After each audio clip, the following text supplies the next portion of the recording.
Assalamualaikum warahmatullahi wabarakatuh. Perkenalkan, nama saya Maritza Nida Fadilah, NPM 171, tutor 14, grup C. Kali ini saya akan menjelaskan mengenai pemeriksaan venereological. Selamat pagi, Bu. Perkenalkan, nama saya Dr. Maritza yang sedang berjaga di klinik pada pagi ini. Dengan Ibu siapa? Oke, baik, Ibu Rina ya. Jadi kali ini kita akan melakukan pemeriksaan pada alat kelamin ibu di mana untuk mengetahui apakah ada penyakit ataupun kelainan pada kelamin ibu atau tidak ya, Bu. Jadi nanti ketika dilakukan pemeriksaan, punten pisan ibu akan membuka celana dalam ibu di mana nanti saya akan mengambil cairan dari alat kelamin ibu untuk dikirimkan ke laboratorium. Mungkin sedikit tidak nyaman ya ketika dilakukan pemeriksaan, tetapi saya akan berusaha semaksimal mungkin, sebaik mungkin, Bu. Apakah Ibu bersedia? Oke, baik Ibu. Jika Ibu bersedia, Ibu bisa menandatangani surat inform consent ini ya, Bu. Ini boleh di sini ya, Bu. Oke, baik. Ibu sebelumnya apakah Ibu sudah buang air kecil terlebih dahulu? Oke, belum ya. Baik Ibu, saya persilahkan Ibu untuk buang air kecil terlebih dahulu ya, Bu. Oke. Baik Ibu, apakah untuk pemeriksaan kali ini Ibu ingin didampingi oleh seseorang ataupun salah satu anggota keluarga Ibu? Boleh Bu, boleh didampingi ya Bu? Oke. Jadi Bu, sekarang kita lakukan pemeriksaannya. Ibu bisa membuka celana Ibu, punten pisan ya Bu. Ibu langsung bisa berbaring di meja pemeriksaan ya Bu. Posisikan pasien dalam posisi litotomi, di mana pasien berbaring dengan kedua kaki terbuka dan tungkai diangkat dan lutut ditekuk. Siapkan alat pemeriksaan di mana kita akan membuat anatomical model seperti ini. Lingkaran kecil ini kita asumsikan sebagai cervical OS, sedangkan lingkaran besar ini kita asumsikan sebagai introitus vagina. Selanjutnya kita siapkan Bunsen burner ataupun alcohol lamp ataupun candle. Lalu ini ada korek, 70% alkohol, cotton swab ataupun cotton bud, spekulum, forceps ataupun skizzer, glass slide ataupun cover glass, glass pen ataupun label, sterile gauze ataupun tisu, gloves, lalu transport medium, NaCl 0,9% dan KOH 10%, dan yang terakhir pH measuring paper. Mencuci tangan terlebih dahulu dengan menggunakan sabun antiseptik dengan 6 langkah. Lalu setelah itu gunakan sarung tangan di kedua tangan. Pemeriksaan inguinal dan pubis. Nah, kali ini untuk pemeriksaan kita berdiri di depan pasien. Pertama-tama saya akan menginspeksi dan palpasi di daerah inguinal untuk melihat apakah ada limfadenopati atau tidak. Nah, jika ada, kita nilai jumlah, ukuran, konsistensi, mobilitas, dan ada tidaknya nyeri tekan. Selanjutnya, kita nilai area bagian pubis. Di sini kita nilai dua hal, yaitu kulit dan rambut pubis. Untuk kulit, kita nilai apakah ada lesi atau tidak. Contohnya seperti makula, papula, vesikel, erosi, maupun ulcer. Selanjutnya, kita nilai area pubis itu adalah rambut. Apakah ada kutu ataupun telur kutu atau tidak. Selanjutnya, kita akan melakukan pemeriksaan vulva dan uretra, pemeriksa dalam posisi duduk.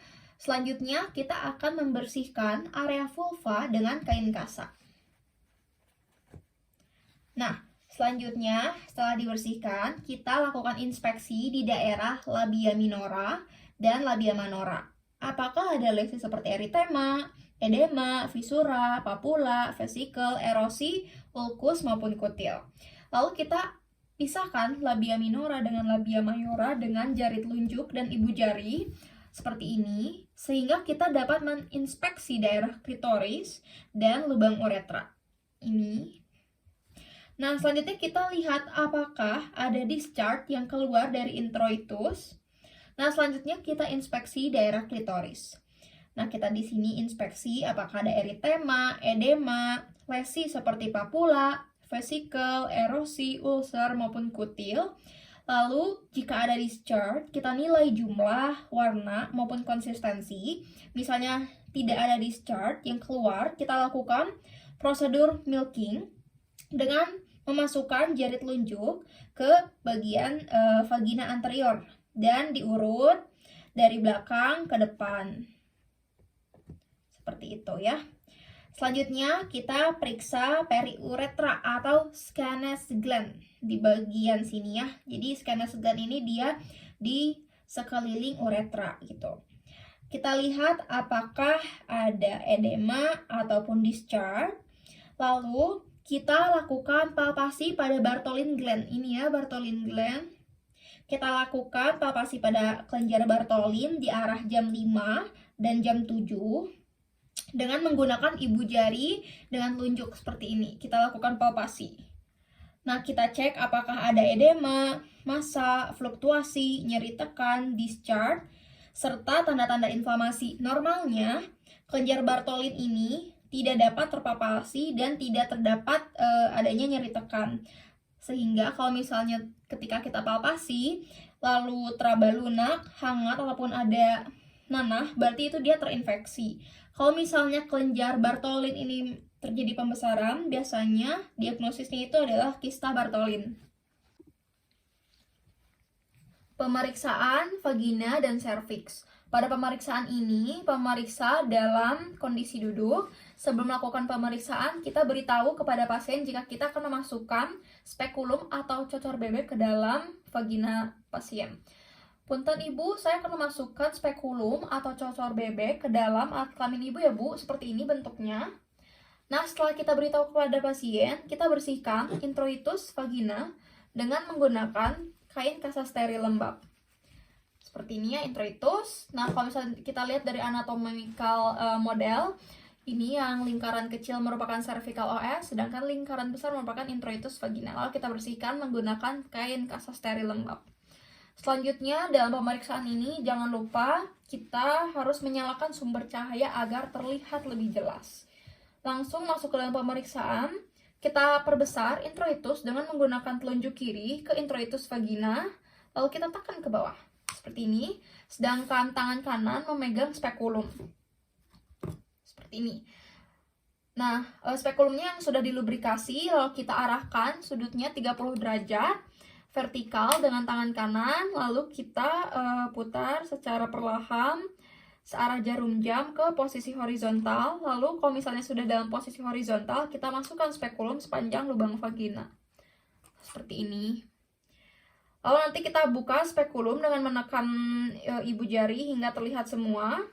Lalu kita pertahankan posisi pembukaan spekulum dengan mengencangkan skrup. Nah, nanti ketika kita melakukan inspeksi pada dinding vagina akan terlihatnya seperti ini. Nah, ini kan sudah terlihat ya dinding vaginanya kalau misalnya spekulumnya sudah dalam posisi seperti ini.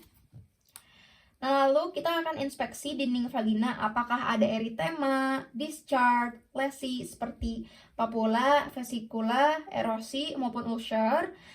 Jika ada discharge, kita nilai jumlah, warna, maupun konsistensinya. Nah, lalu kita akan bersihkan eksternal OS menggunakan forceps kain kasa. Kemudian kita lihat kembali apakah masih ada discharge yang keluar atau tidak. Lalu kita juga jangan lupa untuk melihat inspeksi bagian ectocervix. Apakah ada eritema, discharge maupun lesi seperti papula, vesikula, erosi maupun ulcer. Lalu kita lihat juga apakah ada discharge atau tidak. Kalau misalnya ada, kita nilai jumlah, warna maupun konsistensinya. Nah, sekarang kita akan melakukan specimen collection di mana pemeriksa posisinya ini duduk. Sebelumnya kita beritahu kepada pasien bahwa kita akan mengambil spesimen dari genital orifice dan kita menginstruksikan pasien untuk rileks. Baik ibu, saya akan mengambil cairan dari alat kelamin ibu yang nanti akan saya kirimkan ke laboratorium untuk mengetahui diagnosisnya ya bu. Ibu rileks aja. Nah, jangan lupa untuk kita siapkan bahan maupun alat untuk pengambilan spesimen seperti objek glass, normal salin, KOH maupun cotton swab. Pertama-tama kita bersihkan meatus dengan menggunakan kasa yang telah dibasahi dengan NaCl 0,9% yang diklaim di forceps. Lalu kita bersihkan meatus. Fungsinya untuk memastikan bahwa sampel tidak terkontaminasi. Lalu kita buang. Nah, pertama-tama kita akan memeriksa mengenai Neisseria gonorrhoeae, di mana diagnosisnya itu adalah gonorrhea cervicitis. Kita ambil swab yang gagangnya ini dari plastik. Lalu kita akan masukkan swabnya ini ke dalam meatus, melalui introitus, cervical OS, lalu 2-3 cm ke cervical canal secara perlahan. Megang ini seperti pisau. Putar selama 5-10 detik untuk memungkinkan adanya penyerapan eksudat. Lalu kita keluarkan perlahan, lalu ke introitus. Lalu kita tempatkan di transport media Neisseria gonorrhoeae yang tutupnya warna merah. Dan nanti kita akan kirim ke laboratorium untuk dilakukan culture. Kenapa terlebih dahulu dilakukan culture? Karena tingkat kegagalannya lebih tinggi, sehingga terlebih dahulu dilakukan culture.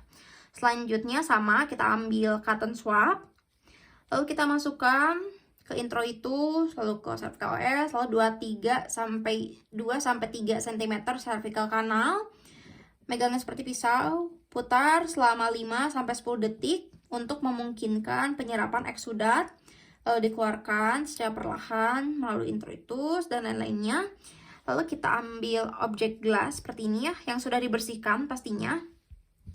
Bulirkan spesimen ke kaca objek, lalu lakukan fiksasi maupun lakukan apusgram. Nanti kita periksa di bawah mikroskop. Nah, kita lihat apakah ada sel PMM, lalu adakah sel intraselular Diplococcus gram negatif atau tidak, karena itu tuh merupakan ciri khas dari Neisseria gonorrhoeae.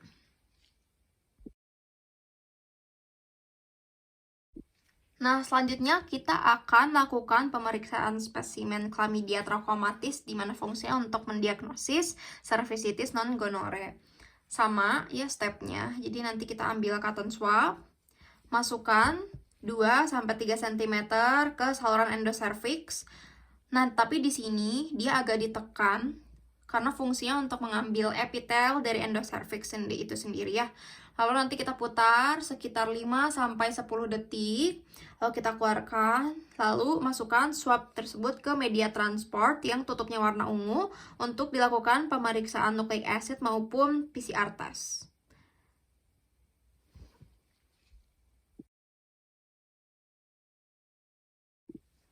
Selanjutnya kita akan mengambil spesimen klusel yang fungsinya untuk mendiagnosis BV atau bacterial vaginosis.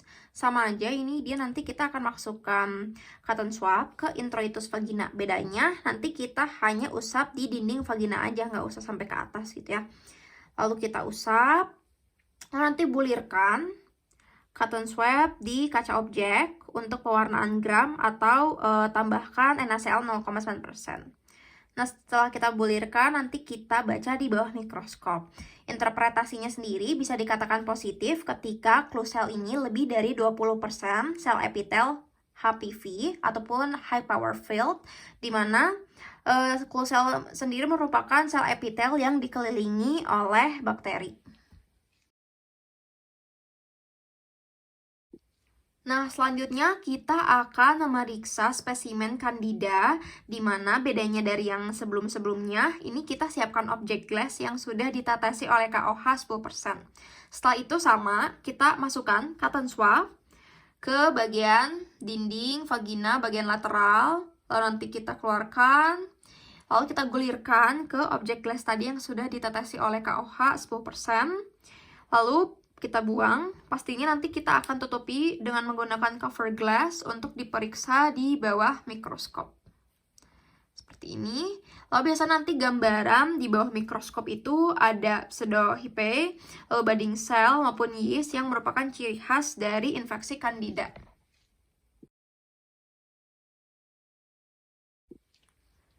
Nah, spesimen collection yang terakhir yaitu Trichomonas vaginalis, di mana yang fungsinya untuk mendiagnosis trichomoniasis. Dilakukan paling terakhir karena memang harus dilakukan dalam kurun waktu kurang dari 10 menit agar hasilnya itu akurat dan reliable. Jadi kita siapkan slide-nya yang sudah diteteskan dengan NaCl 0,9%. Setelah itu sama, kita ambil spesimen menggunakan cotton swab, tetapi kita masukkannya itu ke daerah posterior vagina fornix. Mungkin ini nggak terlihat karena dia di daerah posterior. Lalu kita keluarkan, lalu kita gulirkan spesimen dengan NaCl pada objek glass yang 0,9% tadi. Dan lalu kita tutup dengan cover glass. Bisa juga dilakukan fiksasi dengan vaselin, lalu kita akan periksa di bawah mikroskop. Seperti ini. Nah, kalau misalnya nanti diperiksa di bawah mikroskop, biasanya nanti ada jerky movement atau adanya gerakan yang tersentak-sentak.